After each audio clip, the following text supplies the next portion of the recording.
বিননগরে গিয়ে আমার জন্য এত সারপ্রাইজ অপেক্ষা করছে সেটা আমি ভাবতেই পারিনি। প্রথমে এত কিউট একটা পুচকে বাচ্চার সাথে দেখা হলো, তো আমি ওকে আদর করছিলাম, খুব ওর মাথাটা চুলকে দিচ্ছিলাম, আর ও শান্ত বাচ্চার মতো আমার পায়ের কাছে বসে পড়লো।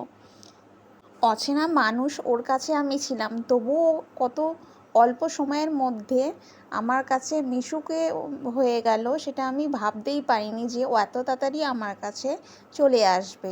তারপরে রাস্তায় বেরিয়ে পড়েছিলাম। এখানে এসে দেখি তো আমার জন্য একটা সারপ্রাইজ অপেক্ষা করছে, সেটা হলো মানি প্ল্যান্ট।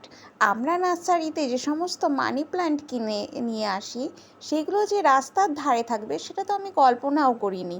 তো আমি এগিয়ে গেলাম, গাছগুলো দেখি পোলের নিচে এখানে অনেকগুলো মানি প্ল্যান্ট রয়েছে। তো আমি দেখা মাত্রই তুলতে শুরু করলাম।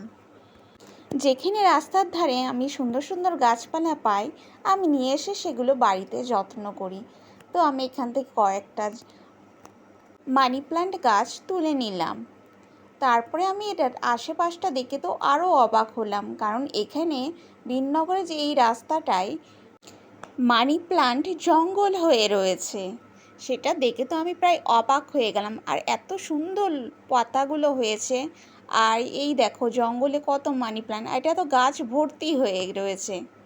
তোমরা কে কে মানি প্ল্যান্ট পছন্দ করো জানিও।